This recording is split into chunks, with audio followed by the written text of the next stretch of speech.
And that's why you should always stick to the regular order. What's going on, everybody? This is the Cover Band Confidential podcast for cover band musicians and band leaders to learn how to rock more and suck less. In Atlanta, Georgia, I'm Adam Johnson. In Greensboro, North Carolina, I'm Dan Ray. You know, Dan was talking about he just got back from a beach trip and was trying new things, and I was talking about how I tried a different breakfast order at, my Dunkin', and it ruined my entire day. Yeah. So, Yep. You got to know when to branch out and when to go with tried and true. So, how's it going? Really good.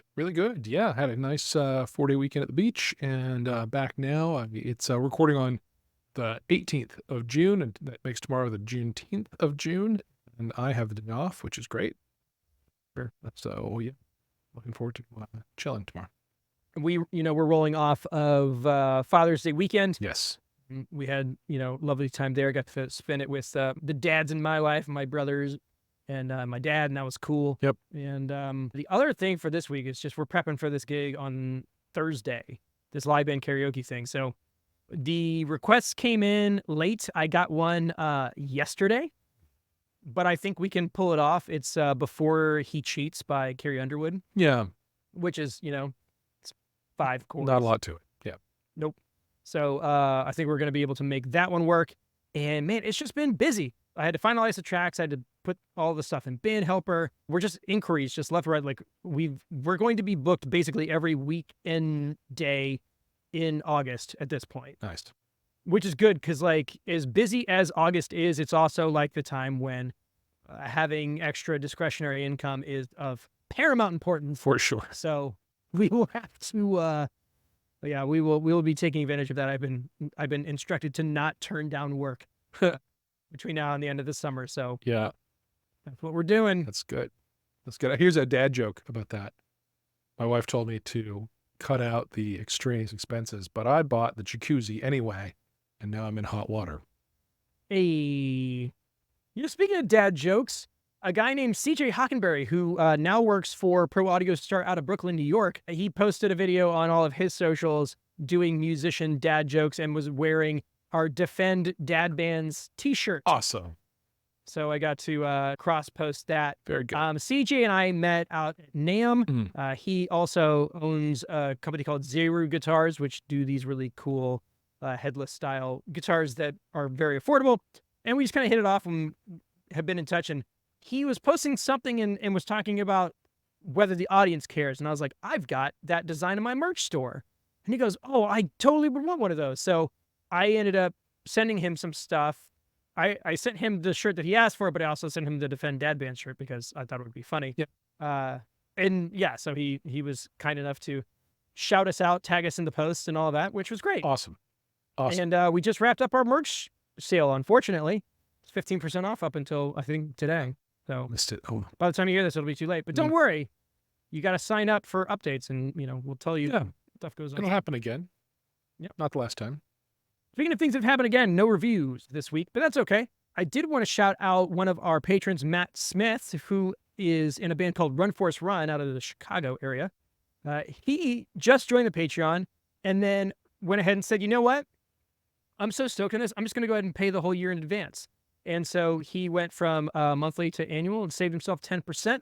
And I just I know we talk about the Patreon a fair amount, and I know that it seems a little bit salesy, but the fact of the matter is if you want access to the Slack channel, which is where all of the stuff is going on, we're having a very lively conversation right now. Yep. Over there. $54 all at once to Patreon gives you a whole year of Slack access on top of, some other stuff like exclusive discounts and all other kinds of perks. So it's not just supporting the show. You're going to get a little something in return as well. And listen, let's be clear. I learn something from that Slack every week. The community that's arisen there is amazing. I am really proud to be part of it. Well, and it's cool because if you listen to Gig Gab's episode this week, they were talking about delegation and management and that kind of thing. And it is really interesting because we've now been able to delegate stuff to other members of this community because there are people that are exquisitely good at particular things, and now they have access to a bunch of other folks that do what we do, and people are helping each other out. They're doing graphic design and video work and all kinds of things. Yeah. And it's just a bunch of mutually beneficial stuff. Yeah. Yep. It's So you awesome. should go check it out. Yep. Any other housekeeping? No, but I do have a follow-up and a piece of news about a gear update, and something I talked about last week, which is I do too. But last week I talked about the wireless MIDI setup. I was getting the CME WIDI Bud Pro, the WIDI Jack, and the WIDI Master. I actually get all three because I have 3 pieces of gear that have different kinds of MIDI interfaces. I plugged the WIDI Master into my Quad Cortex. I plugged the WIDI Jack into my TC Helicon Voice Lab Pro Play GTX. I plugged the WIDI Bud Pro into my Maestro DMX. And after learning a little bit about how to talk to them, they are all now talking just great to my iPad. I'm able to send messages to all 3 of them. I have them set up now as MIDI devices in Band Helper, and I have MIDI signals, MIDI triggers in Band Helper set up for each of them so that I can move among the patches of my main sort of daily driver patch in Band Helper is the main thing. Then I went and explored how automation tracks work and how you record automation tracks in Band Helper. So how you do it is you attach the MIDI commands you want to a song, or there's a way to tag it onto all songs. And then on the layout, there's a way to show those patches. And if you start recording a track and you start making changes on that, it'll record them. And when you play back, it'll play them back. So the one song that I really have set up is Cars. just what I needed. Just what I needed. Thank you. Perfect. Yeah, that's the very one. Did I tell you that earlier or did you guess that? No, but that's the Cars song. That's the Cars song. So you know how the intro to Just What I Needed goes. So now when the track starts, it starts on my crunch patch, and on the 4, it kicks over to my drive and back. Oh, okay. All right. Now that's not something I would do with my feet.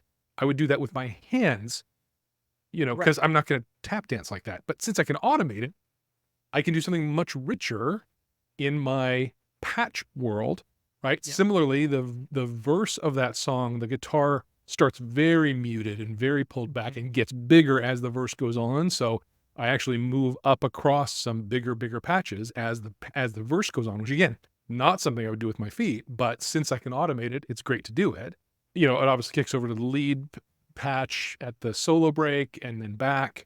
I love that I can walk around the stage. Also, I'm not singing that one. I'm singing some harmonies on it, but the lead vocal on that is going to be my bassist, which means I can just wander stage with Band Helper changing my setup as I go.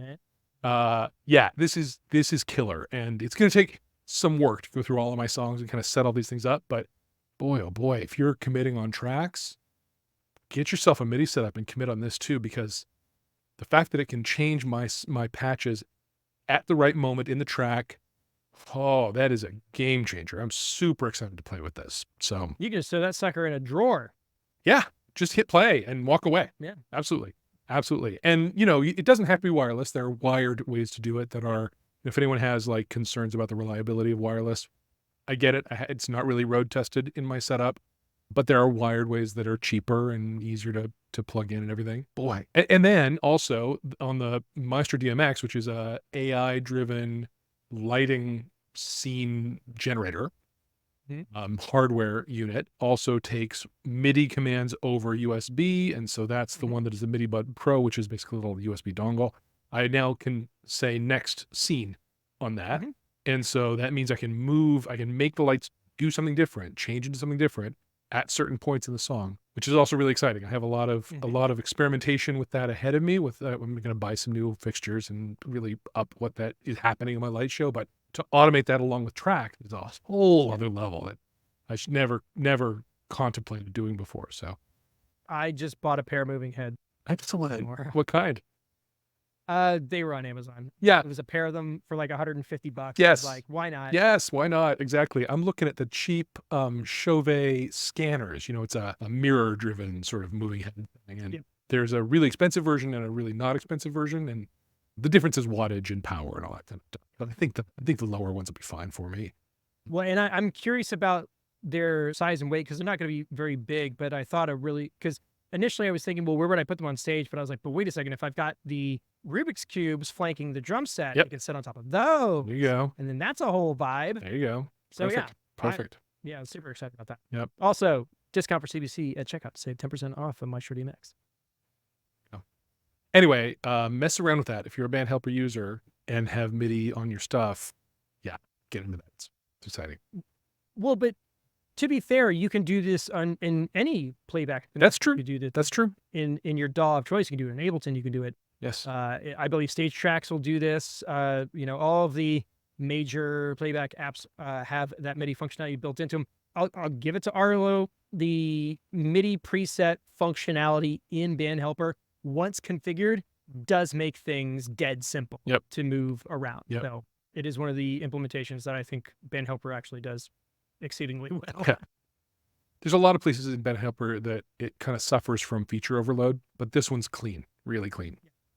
Agreed. All right. So this week we got another email sent to us that I think is just one of those topics that is universal. It's something that we all have run into or may run into in the future. So, we had to get into it, had to talk about it. Now, this one comes from Mike Fagazi. You can find him at Harp Ninja Mike on TikTok and all of his other socials. And he sent the following email. It says, "Hello, new to the pod and found you through Adam's TikTok. See, Mom? It's not just being silly on the internet." Well, isn't it? I mean, my old man yelling at Cloud one seemed to rustle some jimmies. True. He continues, "I sing and play harmonica. I can already see the eye roll and hear the groan at the word harmonica, LOL. But that is my question. I have a unique selling point for my cover duo as I have a unique style and I am the lead instrument. We play acoustic covers mostly, some tracks, lots of 90s, and almost all fun and well-known stuff. How should I approach marketing? Focus on the fact we do fun covers or that we have a unique sound with an unusual lead instrument?" So big thanks to Mike for reaching out. This is one of those things where we run into these folks every now and then where you see them find one thing and then the next thing you know, you've got like 10 notifications because they followed you on every social and they've liked 5 posts. And so like, I think he stumbled at this and he's like, oh, and by the time this comes out, he'll probably be a true believer. So good. But it's great. And in the fact that he like saw it and literally 2 days after I got a notification that he was following us, this email came in. So he was rearing to get some input from us. So in thinking through this, Dan and I kind of talked about it a little bit pre-episode recording, and I wrote down some stuff that I think is worth considering when you're kind of looking at this. But Dan, the New Strange has this kind of unique component of it. Yeah. In the fact that instead of having a lead guitar player, necessarily you have a fiddle player. Yeah. But not necessarily playing in a configuration that a fiddle would normally play in. Yeah. So my girl singer, Taylor, co-front person, plays fiddle. And we have made a fair amount of bookings off the fact that she plays with a very prominent sort of country, bluegrass, rock band in town, or the other project she's in. I tell people that she plays with them and they're like, oh, some cred. In our band, she plays a variety of things. One of the signature pieces we do is Sweet Child of Mine, and she does the entire lead guitar part. She does Slash's entire part, including his solo note for note. And it's great. It's really great. It's something people really respond to, really walk away, with an impression from. And so, yeah, pre-hitting the record button tonight, we were chatting about that, and Adam said, do you sell the band? Do you book the band on the strength of that? And the answer is no. No, bookers don't care about that. It might be interesting, but it's not going to make the difference. And I think that's probably true with the harmonica focus of this group too. Now, and I'll say, for whatever self-deprecation you put there about the eye roll and the groan, I went and listened. He's good. He's good. He's good. Like play harmonica. Yeah, no, there's no like in my last band, my co-front man played harmonica okay, not as good as Mike. And there was one night somebody came up to him and like said, "Hey, I'm a harmonica guy. I'm Harmonica Joe." It wasn't Joe, but it was like that. I'm Harmonica Pete. I don't know what it was. Yeah. And my guy handed him the harmonica and the mic, and it was it was all he did, and he kept going. He kept going. kept going to the point that like I was on the other mic going, all right, harmonica, Pete, okay. He just kept going, and oh my god, it was like we couldn't get the mic back from the game. That is really funny. It was hilarious. It was hilarious. I mean, we were laughing while it was happening. It was too absurd to. Right. So the point is, Mike's not like that. Mike actually plays the thing. But can you say to a booker, hey, book us instead of some other duo because of the harmonica? Yeah. Not sure it matters. Not sure it matters. That's the thing is the two things as far as talking about like the internal marketing, because again, we're talking about two different things. We have the marketing that goes out to the people, which frankly, I don't think they need to worry about that being an issue, but it's the internal marketing. It's the to the booking agent, to the venue owner, to the person putting an event on. The two questions that you need to focus on is what is the value proposition for your group? Because that's ultimately what people are after. You know, there are probably a fair amount of other duos in that area. I would say like the two questions you need to ask are why should we book you over some other duo? And yeah, what is your value proposition? For the most part, booking agents don't care about the means to the end. Right. Because the end is you entertained our patrons, they stuck around, consumed more alcohol, and made us more money. The things that support that objective is what you need to be putting into your marketing on that end. And your instrumentation choice is only tangentially relevant to that. You know, I play solo acoustic, and then I've also had a bunch of gigs with my drummer Charlie on cajon, right? Acoustic plus cajon, and having him really adds something. It really does. But I can't charge what I charge acoustic for that. I gotta charge more. And as much fun as it is, and as much as I feel like it adds to the show, does it translate into more people being there and more people staying longer? I have no evidence that it does. Yeah. So as much as you'd like to have a variety of, or I'm not sure that's true for Harp Ninja Mike. For me, I like having a variety of options I can offer to a booker. But at the end of the day, it's hard to know really whether any one of those is the magic ticket to what they care about, which is people retention and alcohol sales. Some of them care about variety too, though, and that's important. You can kind of service that need as well with a variety of offerings or an unusual offering like this one. Right. So that's not without value, but for the most part, what they care about is, do people come out to see you and your fancy harmonica? And if they do, then that's great. And if not, then you really, that's not, the fact of the fancy harmonica is not a selling point. Right. You're just another vendor. You're a potential solution to a potential problem, but but you're unproven. Got to find a way. You're unproven. Yeah, exactly. Yeah.